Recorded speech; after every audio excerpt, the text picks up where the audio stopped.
आज के इस वीडियो में हम स्त्रोतोष शारीर जो है, जो आयुर्वेद का एक महत्वपूर्ण अध्याय है, उसके विषय में हम चर्चा करेंगे। तो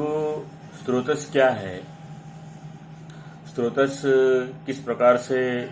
बने होते हैं, स्त्रोतसन के कार्य क्या होते हैं और स्त्रोतस किन कारणों से दूषित होते हैं, इन सभी का जो जानकारी जो है आज के इस वीडियो में हम प्राप्त करने की कोशिश करेंगे। तो स्त्रोतो शारीर जो है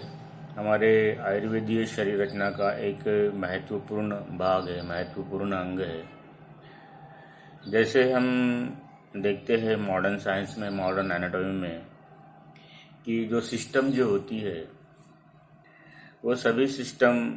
मिलके और वो सभी सिस्टम जब एक दूसरे से मिलकर जब कार्य करती है तो हमारे शरीर के कार्य जो है ये सुचारू रूप से चलते हैं। तो हमारे आयुर्वेद में भी जो स्त्रोतज जो है, बहुत सारे स्त्रोतज हमारे शरीर में है और वो सभी स्त्रोतज जो है ये हमारे शरीर का कार्य करते हैं या शरीर को नियंत्रित करते हैं। तो ये जो शरीर जो है, इस शरीर में जितने भाव पदार्थ होते हैं, अर्थात जितने भी दिखने वाले या न दिखने वाले जो पदार्थ होते हैं, जितने भी भाव है, जितने भी पदार्थ है, इन सभी पदार्थों की वृद्धि और क्षय, मतलब बढ़ोतरी और उनकी घट होना या कमी होना, ये सभी स्त्रोतसों पर ही निर्भर होता है। अर्थात जितने भी शरीर में भाव पदार्थ है, उनकी जो उत्पत्ति जो है वह स्त्रोतस से ही होती है। और यदि उसमें कुछ स्त्रोतसों में कुछ समस्या आ जाती है तो उन भाव पदार्थों का क्षय या वृद्धि हो सकती है। तो इस प्रकार से जितने भी भाव पदार्थ है हमारे शरीर के, वो स्त्रोतसों पर ही निर्भर होते हैं। स्त्रोतस ही उनका आधार है। तो स्त्रोतसों की परिभाषा आचार्य चरक ने कही है कि स्त्रवनात् स्त्रोतांसी,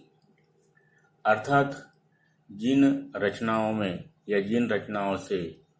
स्त्रवन की क्रिया होती है, रिसाव की क्रिया होती है, टपकने की क्रिया होती है, बहने की क्रिया होती है, उस रचनाओं को हम स्त्रोतस कहते हैं। उसके बाद में उन्होंने कहा है स्त्रोतांसी खलु परिमाणमापद्यमानानां धातूनाम अभिवहति अयनार्थेन, अर्थात ये जो स्त्रोतस जो होते हैं ये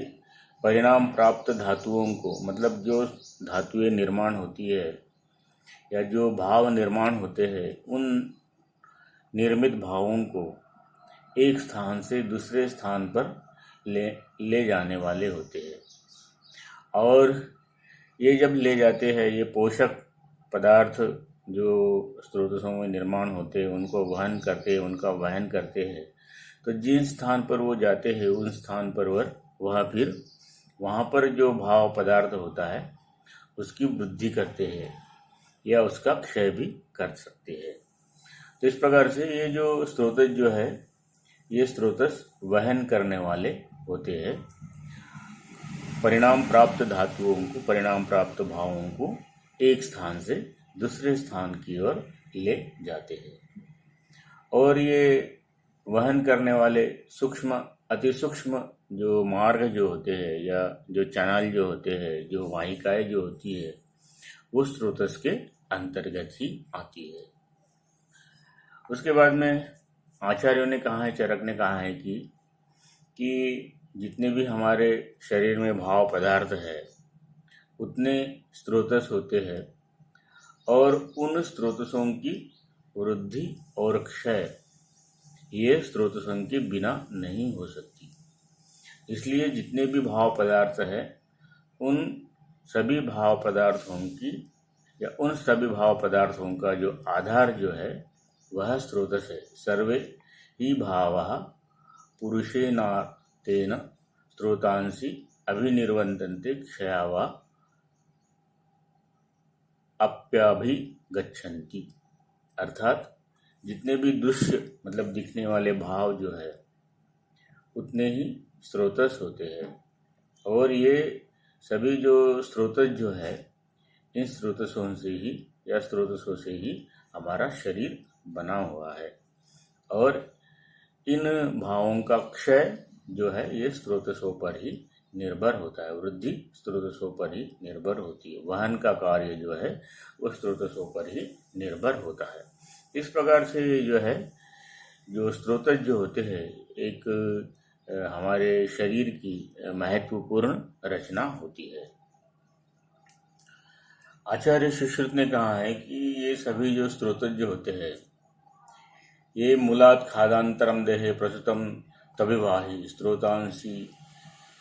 स्रोतांसी यत् स्रोतसा स्थिति विज्ञेयम शिराधमनी वर्जिता, अर्थात ये सभी जो स्रोतस जो होते हैं ये अवकाश युक्त, आकाश आदि अवकाश युक्त जो मूलभूत छिद्र जो होते हैं उन छिद्रों के प्रारंभ होते हैं या उन छिद्रों से ही शरीर में फैले होते हैं। अर्थात हृदय आदि जो आकाशयुक्त मूलभूत छिद्रों से ये शरीर के भीतर फैले हुए प्रणालियाँ या नलिकाएं हैं जो रसादि शरीर में रसादि भावों का वहन करती है। ये विशेष प्रणालियाँ होती है जिन्हें हम स्रोतस कहते हैं।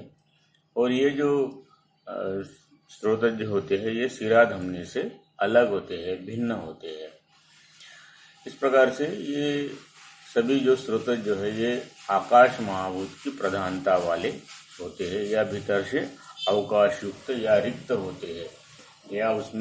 उनमें कुछ ऐसा रिक्त स्थान होता है जो अवकाश युक्त उन दृश्य अदृश्य जो स्थान जो होते हैं वह शरीर अवयवों को हम स्रोतस कहते हैं। मतलब ये अंदर से जो है वो खोखले होते हैं। इस प्रकार से ये जो स्रोतस जो है, इन स्रोतसों का सिद्धांत क्या है? तो ये जो स्रोतस जो होते हैं ये उत्पत्ति का भी कार्य करते हैं, वहन का भी कार्य करते हैं, निर्माण का भी कार्य करते हैं। तो एक्चुअली जितने भाव पदार्थ है उतने स्रोतस है, जितने धातुएं है उतने स्रोतस है। तो ये जो आहार रस जो होता है उस आहार रस का जब पाचन होता है या आहार रस का जब पाचन, आहार रस जब निर्माण होता है, उसका पाचन की प्रक्रिया जब होती है तो ये जो स्रोतस जो होते हैं ये स्रोतस स्थिर धातुओं का वहन नहीं करते। जैसे मांस धातु है, मेद धातु है, इस मांस मेद स्थिर धातुओं का वहन नहीं करते, अपितु उन धातुओं का वहन करती है जिसमें मेटाबॉलिक चेंजेस हो रहे हैं। अर्थात ये मांस में परिवर्तित होने वाले हैं या मेद में परिवर्तित होने वाले हैं या फिर अस्थियों में परिवर्तित होने वाले हैं। तो जो मेटाबॉलिक चेंजेस जिसमें आने वाली है धातुओं के रूप में, उन मेटाबॉलिक चेंजेस हो रहे पदार्थों का या उन मेटाबॉलिक चेंजेस हो रहे अवस्था में उस रस धातु का वह वहन करते हैं। तो इस प्रकार से जो है ये धातुओं का वहन करके वह शरीर का पोषण करती है। जैसे जो हमारे शरीर में जो भाव दिखाई देते हैं उनका पोषण होना जरूरी है। यदि पोषण नहीं होगा तो फिर वो जो भी निर्माण है वो कार्य नहीं करेंगे, जो विस्तीर्णता है शरीर में वो नहीं रहेगी। तो उनका पोषण जो है, पोषक जो तत्व जो है, उस पोषक तत्वों का जो वहन जो है वह स्रोतस करते हैं। और ये जो स्रोतस जो होते हैं, इस स्रोतसों में जो भी भाव का वहन होता है वह मेटाबॉलिक चेंजेस होने वाले जो भाव जो होते हैं उनका ही वहन होता है। और इस प्रकार से इन भावों का वहन होने के बाद में ये जो भाव जो है ये शरीर का पोषण कर जो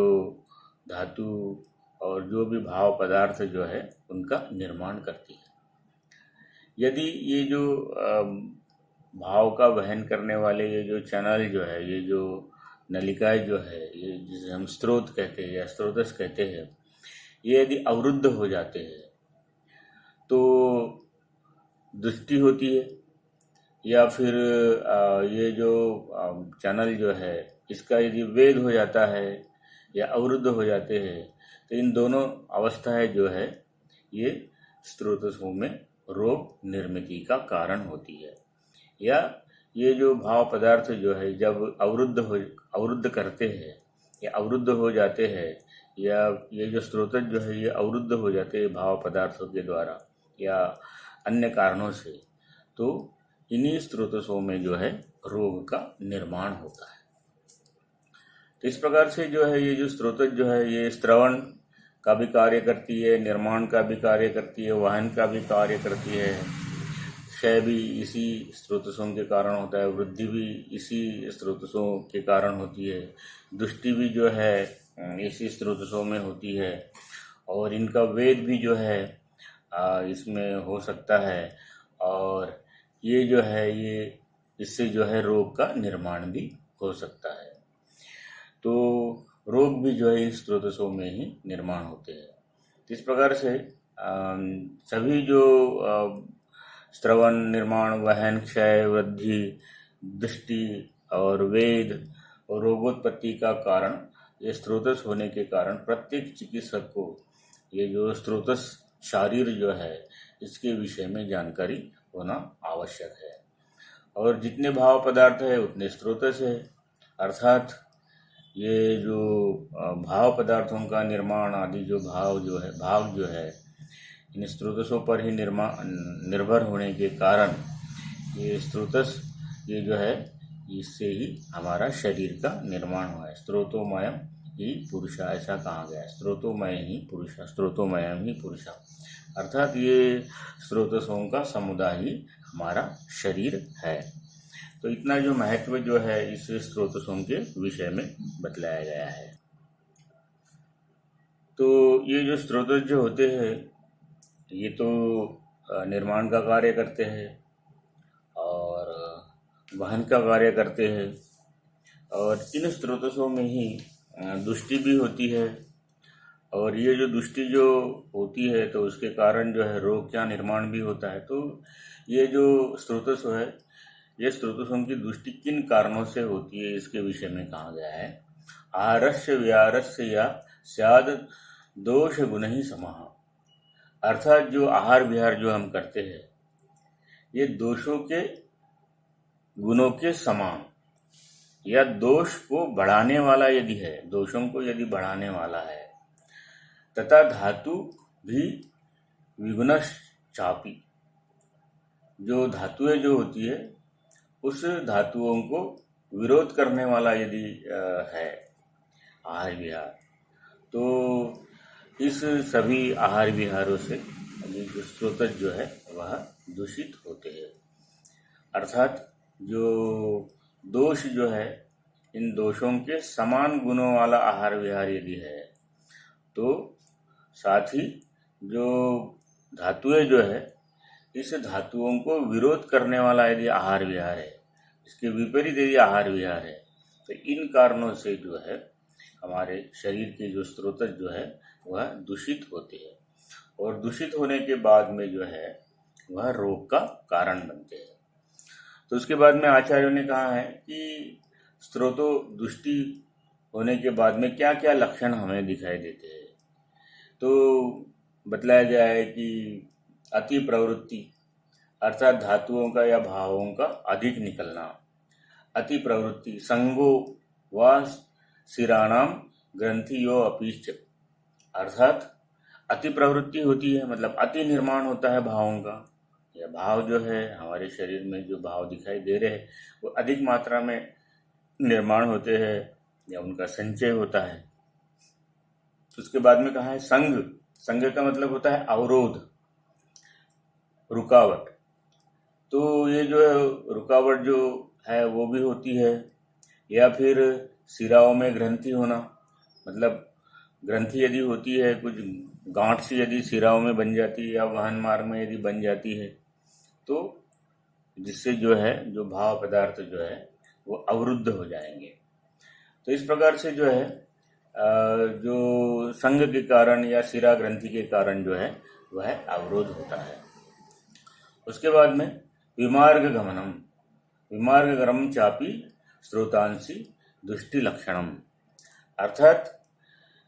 विमार्ग गमन भी होता है, जैसे कि जो अति प्रवृत्ति हो गई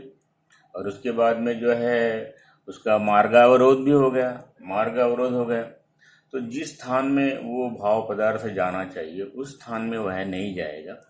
और अन्य मार्ग में चला जाएगा, तो उसे कहते हैं हम विमार्ग गमन। तो इस प्रकार से जो है ये विमार्ग गमन जो है ये भी उसमें लक्षण स्रोतोदृष्टि में दिखाई देता है। तो हमें प्रायः 3 लक्षण जो है वह दिखाई देते हैं। एक तो अति प्रवृत्ति, दूसरा जो है संग अवरोध या फिर शिरा ग्रंथि, और तीसरा जो है वह विमार्ग गमन। तो इस प्रकार से जो है जो स्रोतज जो होते हैं, इस स्रोतसोम को या स्रोतसोम में यदि दुष्टि हो जाती है, विकृति हो जाती है, तो ये जो लक्षण जो है ये हमें दिखाई देते हैं। उसके बाद में स्रोतसोम का ज्ञान हमें क्यों आवश्यक है, तो शरीर स्थित धातु आदि की प्राकृत स्थिति तथा उनके कार्य के ज्ञान हेतु। यदि स्रोत यदि प्राकृत है तो उनसे निर्माण होने वाले धातु और उनके कार्य भी जो है वह भी प्राकृत रहेंगे। शरीर स्थित धातु के विकृत स्थिति तथा उनके निर्माण लक्षण जानने हेतु, यदि धातुएं जो है ये विकृत हो गई है, ये भाव यदि विकृत हो गए, तो किन भाव, उन भावों का जो विकृत होना वो किन स्रोतों के विकृति के कारण या दृष्टि के कारण हुआ है, ये जानने के लिए, और कौन से लक्षण हुए हैं जो इन स्रोतों की दृष्टि के बाद में निर्माण हुए हैं, ये जानने के लिए जो है हमें स्रोतस का ज्ञान आवश्यक है। रोग के चिकित्सा हेतु, पहले तो ये जो विकृति हो गई या धातुओं में विकृति हो गई तो रोग निर्माण हो जाएगा, और रोग निर्माण होने के कारण या रोग निर्माण होने के बाद में जो है हम चिकित्सा करेंगे। तो चिकित्सा करते समय जो है किस प्रकार की चिकित्सा हमने करनी है, तो उसकी योजना हेतु जो है, जैसे कुछ औषधियाँ जो है विशिष्ट स्रोतस पर ही काम करती है, तो पहले तो कौन सा रोग हुआ है, कौन से स्रोतस का है, ये जानने के लिए ये चिकित्सा हेतु जो है हमें स्रोतस का ज्ञान आवश्यक है। उसके बाद में औषधि योजना हेतु, अर्थात जो स्रोतस जो है उस स्रोतस में रोग जो निर्माण होता है, तो कुछ औषधियाँ जो है विशिष्ट स्रोतस पर ही कार्य करती है, तो औषधि के योजना हेतु जो है हमें इस स्रोतसों का ज्ञान होना आवश्यक है। और स्वस्थ रहने के लिए हमें स्रोतस का ज्ञान यदि है तो हम जो है जो दुष्टि करने वाले जो हेतु जो है उनका सेवन नहीं करेंगे, और उससे जो है हमारे स्रोतस जो है वह प्राकृत अवस्था में रह सकते हैं। तो इस प्रकार से जो है ये स्रोतसों का महत्व आचार्यों ने बतलाया है। अब इन स्रोतसों का स्वरूप किस प्रकार से होता है, तो जैसे रक्त का वहन करने वाली जो रक्तवाहिका जो होती है लाल रंग की रहेंगी, क्योंकि उसमें शुद्ध रक्त रहेगा आर्टरी में। उसके बाद में जो है अशुद्ध रक्त जो है, जो डीऑक्सीजनेटेड ब्लड जो है, उसका वहन करने वाली जो शिरा जो है, वेन जो है, ये कुछ नीले रंग की रहेंगी। तो जैसे हम देखते हैं शिरा और धमनियों का रंग जो है उस वहन या जिसका वह वहन करती है उसके ऊपर निर्भर होता है। तो उसी प्रकार से जो है जिस धातुओं का वो स्रोतस होता है उस धातु के समान वर्ण वाले जो है वह स्रोतस होते हैं। वह गोल अर्थात वृत्त, स्थूल यानी मोटे, सूक्ष्म और आकृति में जो है उनकी लंबी लता के समान, अर्थात लताएं जैसी चारों तरफ फैली होती है, उनकी शाखा प्रशाखाएं जो है वह व्याप्त होती है, उसी प्रकार से जो है स्रोतस जो है अपनी शाखा प्रशाखाओं के द्वारा समस्त शरीर को व्याप्त करती है या समस्त शरीर में फैली होती है। आचार्य सुश्रुत ने कहा है कि जिस प्रकार कमल दंड जो होता है उसमें छेद होते हैं, तो उसी प्रकार से जो है ये जो स्रोतस जो होते हैं उसी में भी इस प्रकार के छिद्र होते हैं। और इन छिद्रों के द्वारा ही जो छेद जो होते छेद के द्वारा या छेद में से ही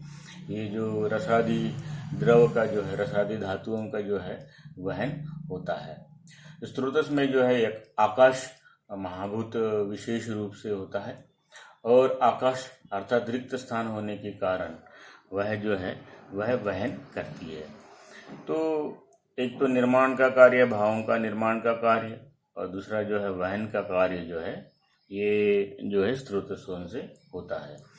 तो ये जो स्रोतस जो होते हैं आकाश महाभूत वाले होता है। आचार्यों ने कहा है कि जैसे जैसे गर्भ शरीर में स्रोतसों का विकास होता है वैसे वैसे जो है शरीर की वृद्धि होती है, अर्थात स्रोतसों में आकाश महाभूत जिस प्रकार से विकसित होगा उस प्रकार से जो शरीर की बढ़ोतरी या आकार में वृद्धि होगी। अब स्रोतसों की जो उत्पत्ति है और उसका भौतिक संगठन जो है उसके विषय में कहा है कि गर्भ के संदर्भ में कहा गया है कि जैसे जैसे स्रोतसों का विकास होता है वैसे वैसे गर्भ की परिवृद्धि होती है, जैसे मैंने अभी कहा था। तो उसी प्रकार से जो है ये जो स्रोतस जो होते हैं इस स्रोतसों में जैसे जैसे आकाश जो है आकाश महाभूत विकसित होगा वैसे वैसे गर्भ का आकार जो है वो बढ़ते जाएगा। स्रोतसों में आकाश महाभूत की प्रधानता होती है और अन्य जो महाभूत जो होते हैं पृथ्वी, आप, तेज, वायु ये गौण होते हैं, अर्थात व्यपदेशस्तु भूयसा, अर्थात हर एक चीज जो है पांच भौतिक है, मगर वो जो निर्माण विशेष रूप से जिस भाव का निर्माण उस भाव को करती है या उस भाव का निर्माण करने वाला जो महाभूत जो होता है वह आधा होता है, बाकी जो है एक अष्टमांश होते हैं अर्थात गौण होते हैं। तो उसी प्रकार से जो है स्रोतस जो है ये निर्माण करने वाले है और इसमें रिक्त स्थान है स्रोतसों में। तो ये जो स्रोतस जो होते हैं विशेष रूप से आकाश महाभूत की प्रधानता से बनते हैं और ये जो स्रोतस जो है इसमें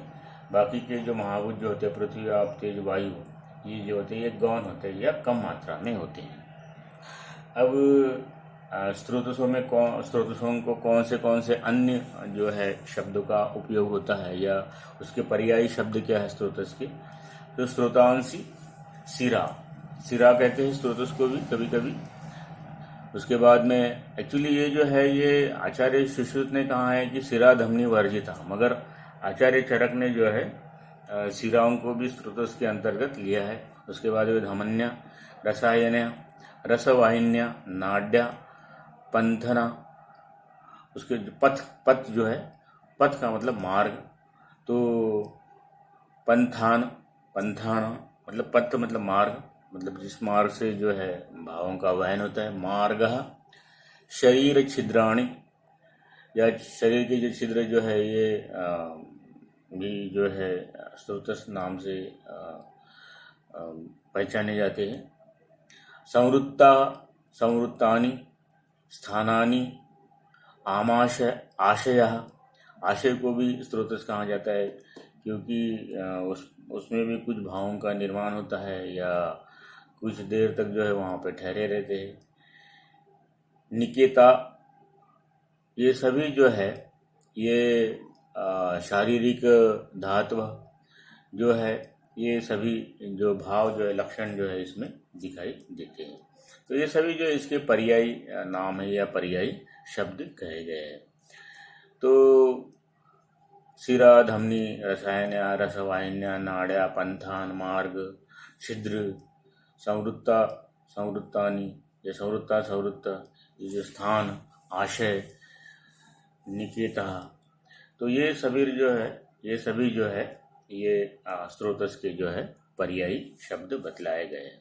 तो इस प्रकार से जो है आज के वीडियो में जो है हम स्रोतस की जो प्रारंभिक जानकारी जो है स्रोतस किसे कहते हैं, कि कैसे निर्माण होते हैं, क्या क्या कार्य करते हैं, उनका स्वरूप क्या है, उनकी दृष्टि लक्षण क्या है, उसके बाद में दो दृष्टि के हेतु कौन से है, उसके पर्यायी शब्द क्या है स्रोतस के, इसके विषय में आज के वीडियो में हमने चर्चा की है।